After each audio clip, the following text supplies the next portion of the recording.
کے سیدوں نے جو لوگوں کو گمراہ کیا ہے، پیروں نے، اس نام پر، اس چکر میں کہ ہم سیدھے راستے پر ہیں، ہمارے پیچھے چلو گے تو کامیاب ہو جاؤ گے، کامران ہو جاؤ گے، کامیابی ملے گی، سیدھے راستے پر ہیں ہم۔ ہاں بالکل صحیح ہے آپ۔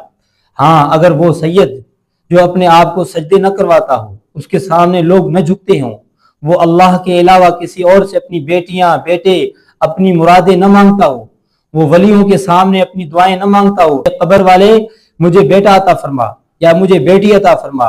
وہ صلی اللہ علیہ وسلم خود جنگ احد کے دن آپ صلی اللہ علیہ وسلم کے دانت مبارک شہید ہو گئے۔ تو انسان کے اوپر مشکلیں آتی ہیں تو وہ مشکل کشا نہیں ہوتا، مشکل کشا وہی ہوتا ہے جو اللہ ہوتا ہے، جو رب العالمین ہوتا ہے، جو ہمیشہ زندہ ہے، اس کے اوپر کوئی موت نہیں آئے گی، وہی مشکل کشا ہے۔ اگر یہ عقیدہ کوئی پیر، یہ سید رکھتا ہو تو ایسے پیر اور سید جو سیدھی راہ پر آپ کو چلائیں، جو اللہ کی راہ پر چلائیں، جو سیدھا راستہ دکھائیں، اور وہ ان کے اندر غرور اور تکبر نہ ہو۔ جو سید اور ولی جو پیر ہوتا ہے وہ اللہ سے بڑا خوف زدہ رہتا ہے، اللہ سے بڑا ڈرتا ہے کہ کہیں ایسا نہ ہو کہ میرا ایمان ضائع ہو جائے، کہیں ایسا نہ ہو کہ میرے سے کوئی غلطی ہو جائے، اللہ میرے سے ناراض ہو جائے۔ وہ ہر وقت اس فکر میں رہتا ہے کہ میرا اللہ میرے سے راضی ہو جائے، اور وہ اسی فکر میں اپنی زندگی گزارتا ہے۔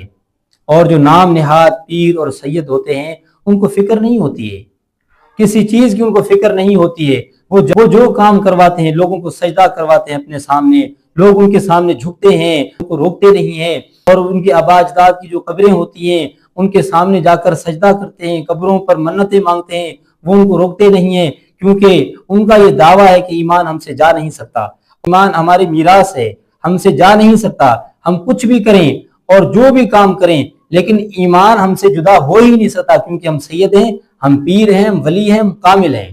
یہی دھوکہ دیا ہوا ہے لوگوں کو۔ بھائی آپ پیر ہیں تو کیا آپ کے ساتھ دنیا نہیں ہے؟ آپ کے ساتھ نفس نہیں ہے؟ آپ اگر سید ہیں تو کیا آپ کے ساتھ نفس نہیں ہے؟ کیا آپ کے ساتھ شیطان نہیں لگا ہوا؟ کیا آپ کے ساتھ دنیا نہیں لگی ہوئی؟ کیا آپ کے ساتھ دنیا کی تمنا نہیں ہے؟ کیا آپ کے اندر دنیا کی لالچ نہیں ہے؟ لمبی عمر اور لمبی زندگی کی آپ کے اندر تمنا نہیں ہے؟ کیا آپ کے اندر مال کی حرص نہیں ہے؟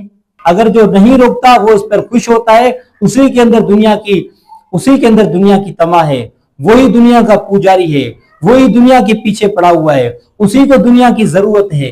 یہ پیر، یہ سید، یہ نام نہاد لوگ ایسے اتنی محبت کرتے ہیں، کوئی عام آدمی بھی دنیا سے اتنی محبت نہیں کرتا۔